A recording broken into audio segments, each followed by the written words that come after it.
আমরা তো বৃন্দাবনে যাই, কিন্তু রাধারানীর জন্মস্থানে যেতে পারি না। সবাই রাধে রাধে তো বলি, কিন্তু কখনো জানতে চেয়েছি কোথা থেকে এসেছেন এই রাধারানী, কিভাবে এলেন রাধারানী, বা কেই ছিলেন এই রাধারানী? কখনো ভেবে দেখেছেন বৃন্দাবন যাচ্ছেন, কিন্তু রাধারানীর জন্মস্থানে কেন যেতে পারছেন না? খুব সহজ নয় রাধারানীর জন্মস্থানে যাওয়া। মন দিয়ে আমার এই প্রসঙ্গ শুনুন, আপনাদের সমস্ত প্রশ্নের উত্তর পেয়ে যাবেন। হরে কৃষ্ণ। আমি সৌমিত্র হিন্দু। মাতা কীর্তি আর পিতা বৃষভানু, ওনাদের কন্যা রাধারানী। রাধারানীর জন্মের আগে তার মাতা পিতা খুব দুঃখ করতেন সন্তান না থাকার কারণে। যখন তারা যমুনা নদীতে স্নান করতে যেতেন, তখন তারা একটা সন্তান কামনা করে প্রার্থনা করতেন যমুনা নদীর কাছে। মা কীর্তি কাঁদতে থাকেন সন্তান না হওয়ার কারণে। কথিত আছে একদিন মা কীর্তি যমুনা নদীতে খুব ভোরবেলাতে স্নান করতে গিয়ে সেখানে দেখলেন স্রোতের প্রতিকূলে, অর্থাৎ ধারার বিপরীতে একটা সুবিশাল পদ্ম ভেসে আসছে তার দিকে। মা তা দেখে খুব ভয় পেয়ে যান, খুব ঘাবড়ে যান। ধারার বিপরীতে কিভাবে ভেসে আসে এই ফুল? এটা তো অসম্ভব। সেই ফুল থেকে আলোর ছটা কিভাবে বেরোচ্ছে? পদ্ম ফুল যখন মায়ের কাছে এলো, তখনই সূর্যের প্রথম কিরণ সেই পদ্ম ফুলের উপর পড়ল, আর পদ্ম ফুলের পাপড়ি একে একে খুলতে লাগলো। সেই ফুলের পাপড়ি যখনই খুলল, তার ভেতরে ছিল ছোট্ট অতীব সুন্দর এক দুধের শিশু। তিনিই ছিলেন আমাদের রাধারানী। রাধারানীকে কোলে নিয়ে মা কীর্তি বৃষভানুর কাছে গেলেন। বৃষভানু বলেন, মাতা যমুনা আমাদের প্রার্থনা শুনেছেন, আমাদের কন্যা সন্তান দিয়েছেন। খুশিতে আনন্দে মেতে ওঠেন তারা। সমস্ত গ্রামবাসীকে ডেকে বলেন, উৎসব করো, আনন্দ করো, আমাদের কন্যা সন্তান হয়েছে। চিৎকার করে আনন্দে আত্মহারা হয়ে গিয়েছিলেন শুধু মাতা কীর্তি আর পিতা বৃষভানু নয়, গোটা রাবল গ্রাম। এই ঘটনা রাবল গ্রামের। রাবল গ্রাম এখনো রয়েছে মথুরা জেলাতে। এরপর আপনারা রাবল গ্রাম যদি যান, সেখানে একমাত্র আমাদের রাধারানীর বাল্যকালের মূর্তি দেখতে পাবেন।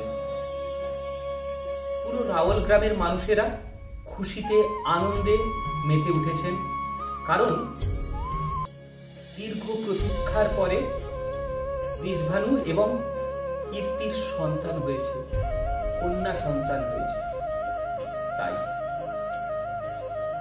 কিন্তু কিছু সময় পরেই সবাই জানতে পারলো এই শিশুর চোখ খুলছে না। সবাই হতাশা হয়ে পড়লেন, দুঃখে ভেঙে পড়লেন। বৈদ্যকে ডাকা হলো, কিন্তু সেও এই সমস্যার সমাধান করতে পারলেন না।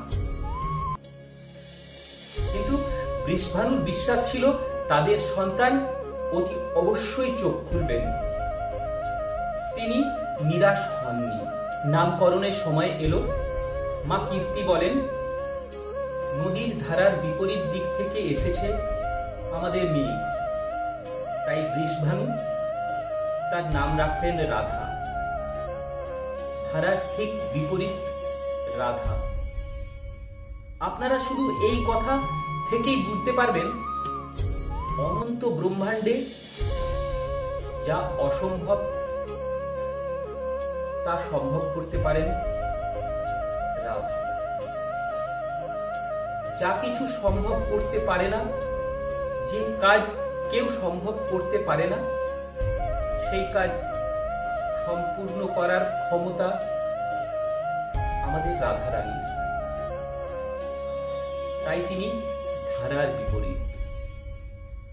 যখন আপনি কোনো সমস্যার সম্মুখীন হবেন, তখন একবার মন থেকে বলবেন রাধা রাধা রাধা। দেখবেন আপনার সমস্যা দূরে চলে গেছে। এরপর প্রায় 11.5 মাস বাসুদেবজির বাড়িতে জন্ম হয় শ্রীকৃষ্ণের। আর বাসুদেব দেবকী অত্যন্ত প্রসন্ন ছিলেন। অনেক সময় পর তাদের এই সন্তান হল, যার জন্য দীর্ঘ সময় তারা অপেক্ষা করেছিলেন, যার জন্য 7 সন্তান তারা হারিয়েছেন। বাসুদেব কৃষ্ণকে নিয়ে গোকুল গেলেন। নন্দ বাবার বাড়িতে যখন শ্রীকৃষ্ণ এলেন, সেখানেও উৎসবের মহল তৈরি হল। সবাই খুশিতে আনন্দে মেতে উঠলেন। নন্দ বাবা শ্রীকৃষ্ণের জন্মের জন্য এক অনুষ্ঠানের আয়োজন করেন। গ্রামের সবাই নিমন্ত্রণ তাতে ছিল। বৃষভানু নন্দ বাবার খুব ভালো মিত্র ছিলেন, তাই তাকেও ডাক দিলেন। বৃষভানুজি তাদের গ্রামের রাজা ছিলেন। কথায় আছে, ওই গ্রামে বৃষভানুজির 11 লক্ষ গরু ছিল, আর নন্দ বাবার 9 লক্ষ গরু ছিল।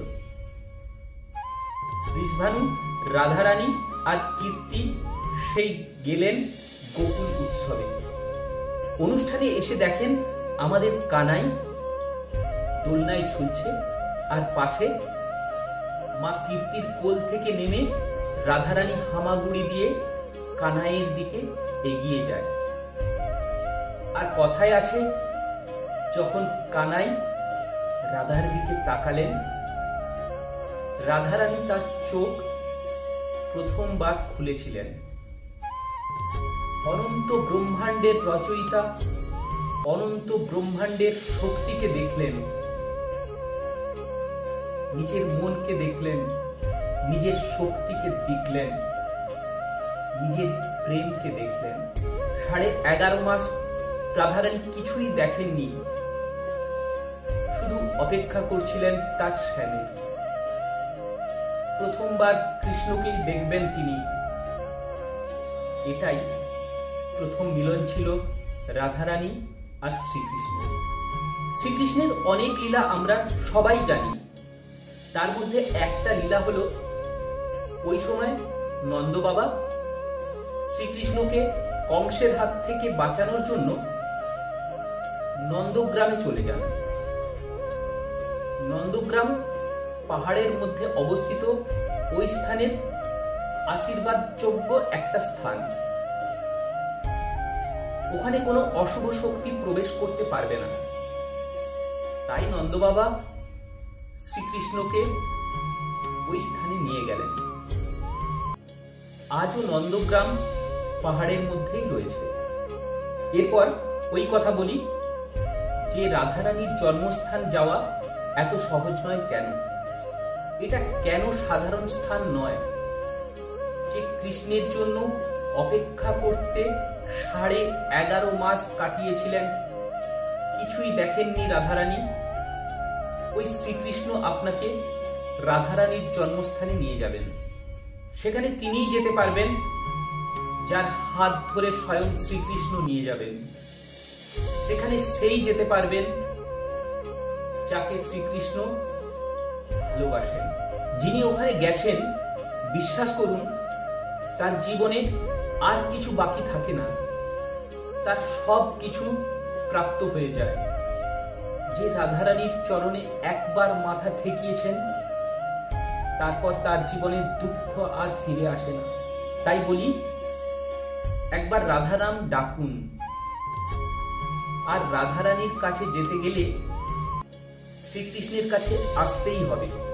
আবার শ্রীকৃষ্ণের কাছে যেতে গেলে রাধারানীর কাছে আসতেই হবে।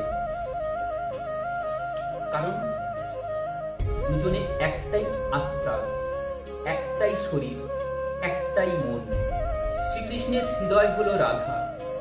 যখন আপনি রাধার সঙ্গে কথা বলবেন, সেই কথা শ্রীকৃষ্ণের হৃদয়ে লাগে। সারা পৃথিবীর মানুষ শ্রীকৃষ্ণকে ভালোবাসেন, কিন্তু শ্রীকৃষ্ণ তাকেই ভালোবাসেন যার বিশ্বাস প্রবল, যার কখনো শঙ্কা থাকে না মনে, যার আস্থা খুব দৃঢ়। তাই ভগবানের প্রতি আস্থা বিশ্বাস রাখুন, ভগবান ঠিক আপনার পাশে থাকবেন। হরে কৃষ্ণ।